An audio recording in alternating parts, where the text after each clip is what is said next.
नमस्कार, मैं हूं संदीप शर्मा। आप देख रहे हैं एसकेएस खबर। एसकेएस खबर में आपका स्वागत है। शुरू करते हैं आज की मुख्य खबरें। रोड थाने के अंदर आम जनता के साथ एक बहुत अच्छा और बहुत ही डिटेल डिस्कशन हुआ, चर्चाएं हुई, जिसमें बहुत से मुद्दों के ऊपर चर्चाएं हुई। 1 जुलाई से नए कानून जो है वो इम्प्लीमेंट हो रहे हैं, जिसके बारे में भी आम जनता को जानकारी दी गई। और इसी के संदर्भ में अपने जो पुलिस के पूरे हमारे पर्सनल हैं, उनकी लगातार ट्रेनिंग चल रही है और आज उनके साथ इसके बारे में भी चर्चा की जाएगी। इसके अलावा साइबर क्राइम, महिलाओं की सुरक्षा, किस एरिया में गश्त की आवश्यकता है, ट्रैफिक संबंधी समस्याएं, इन सभी समस्याओं पर आम जनता ने अपने सुझाव रखे और उन सुझावों के ऊपर काम करने के लिए किस प्रकार से कार्यनीति बना के उसके अंदर सुधार लाया जाए, इसके लिए सारे अधिकारी हमारे यहीं पर मौजूद रहे। और अब हम इसके ऊपर डिटेल में चर्चा करके और इसके बारे में चर्चा करेंगे। मीटिंग के रूप में पेंडेंसी के ऊपर बिल्कुल जो मीटिंग है वो अभी अपने सभी आईओज़ के साथ ली जाती रहेगी। तो आज भी उसके संदर्भ में मीटिंग ली जा रही है, अभी मीटिंग ली जानी है। क्राइम जो है जब होता है, मुकदमा दर्ज होता है, उसको जल्दी से जल्दी उसका निर्णय लिए जाना हमारी काफ़ी फर्स्ट प्रायोरिटी में है, जिसमें कभी कभी बड़े सारे कारणों की वजह से समय लगता है। आईओज़ को निर्देश दिए गए हैं कि अननेसेसरी पत्रावलियों को पेंडिंग ना रखा जाए, जल्दी से जल्दी उनका निस्तारण किया जाए। और उच्चाधिकारी सुपरवाइजरी अधिकारियों को निर्देश दिए गए हैं कि रेगुलर से सुपरविजन करके इस चीज़ को इम्प्लीमेंट किया जाए। आज भी कहा ऐसा नहीं है कि समस्याओं का समाधान करने की कोशिश नहीं की जा रही होती। जितने अपने पास संसाधन है उसके अंदर कंटिन्यूसली इम्प्रूवमेंट करने का प्रयास भी किया जा रहा होता है। और जो इम्प्रूवमेंट है वो इतना धीरे धीरे होता है कि अगर आप थोड़े से समय में देखेंगे तो शायद इम्प्रूवमेंट दिखेगा भी। आज भी हमारा इंटेंशन यही है कि जब भी हमने जनता के साथ जो संवाद किया है उससे हम हमारे थोड़ा सा भी इम्प्रूवमेंट कर पाएँ अगले आने वाले माह भर के अंदर, तो हमारे लिए वो एक सफलता रहेगी और हमारा पूरा प्रयास है। बढ़ते हुए साइबर क्राइम को एक्चुअली एक काफ़ी बड़ी चुनौती मांग के रूप में पुलिस के द्वारा देखा जा रहा है, जिसके लिए अब समय के साथ ट्रेनिंग्स करके और जो एक अपनी कैपेसिटी बिल्डिंग करके ज़्यादा से ज़्यादा पुलिस वालों को इनसे कैसे लड़ा जाए इसके बारे में तैयार किया जा रहा है। इसके साथ साथ जहाँ पर जो इस क्राइम के हब है, at least in Rajasthan, for example जब अपन पूरा का पूरा विश्लेषण करते हैं तो ये देखते हैं कि साइबर क्राइम के विक्टिम तो पूरे देश में फैले हुए हैं, लेकिन जो साइबर क्रिमिनल्स हैं उन्होंने जो भरतपुर के कुछ एरिया हैं, जो अलवर के कुछ एरिया हैं, इनको अपना हब बना रखा है। तो आज के समय में उस तरफ के अपराधियों के खिलाफ कार्रवाई के लिए तो विशेष रूप से अभियान उन रीजन्स में चलाए जा रहे हैं। इसके साथ मुकदमों में अनुसंधान करके उनको क्रिमिनल्स को बनाना और वहाँ टीम्स को भेज के पकड़ के लेके आना और उनको जेल भेजना, ये हमारी डेफिनेटली प्रायोरिटी रहेगी। इसके साथ साथ आम जनता को जागरूक करना कि किस तरीके से इस प्रकार के क्राइम से बचा जा सकता है, ये भी एक बहुत बड़ा, बहुत इम्पॉर्टेंट स्टेप है, जिसके अंदर आज मैंने खुद सभी लोगों के साथ इंटरेक्ट करके जो एक कॉमन तरीके हैं उनके बारे में उनको जानकारी दी गई।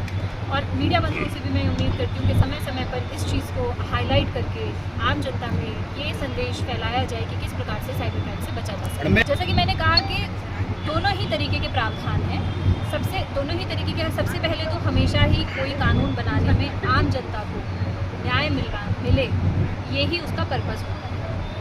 तो आम जनता को न्याय की डायरेक्शन में जो नए कानून बने हैं उनमें बहुत से प्रावधान डाले हैं, लेकिन इसके साथ साथ अच्छे लोगों को अन्याय देने के लिए, अच्छे लोगों के साथ न्याय करने के लिए जो क्रिमिनल्स हैं उनके ऊपर स्ट्रिक्ट एक्शन का प्रावधान होना चाहिए।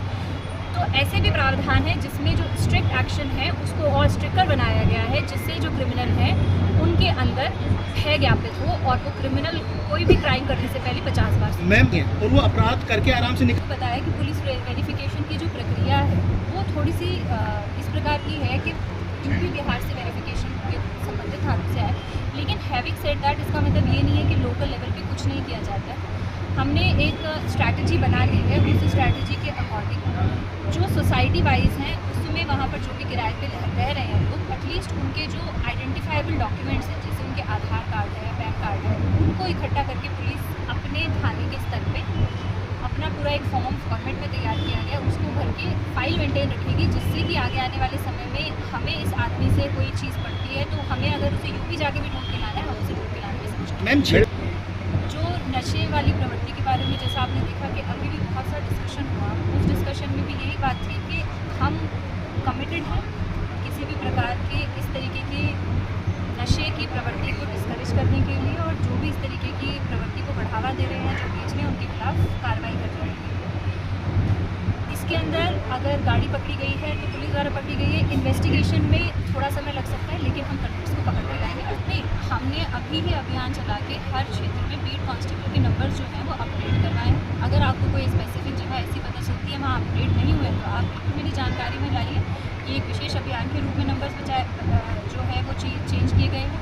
100 नंबर है, 112 नंबर है, जिले का कंट्रोल का नंबर है, थाना अधिकारी का नंबर है। बीट कांस्टेबल से जो है, बीट कांस्टेबल से ये उम्मीद की जाती है और ये उसका कर्तव्य है कि वहाँ पर ज़्यादा से ज़्यादा लोगों के पास उसका भी नंबर हो। तो प्रक्रिया तो पूरी करी गई है, अगर कहीं पर कोई फ्लॉ है तो उस फ्लॉ को दूर करने की कोशिश की जाएगी।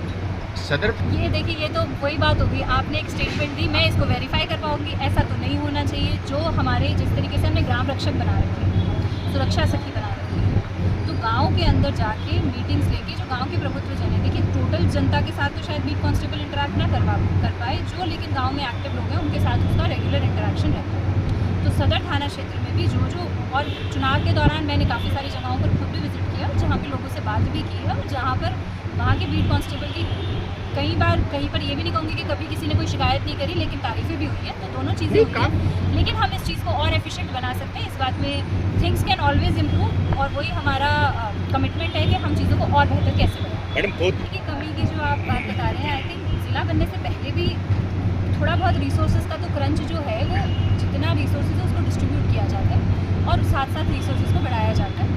तो सरकार जो है वो पूरी तरीके से कमिटेड है पुलिस को जिन रिसोर्सेज की आवश्यकता है उसको बढ़ाने के लिए।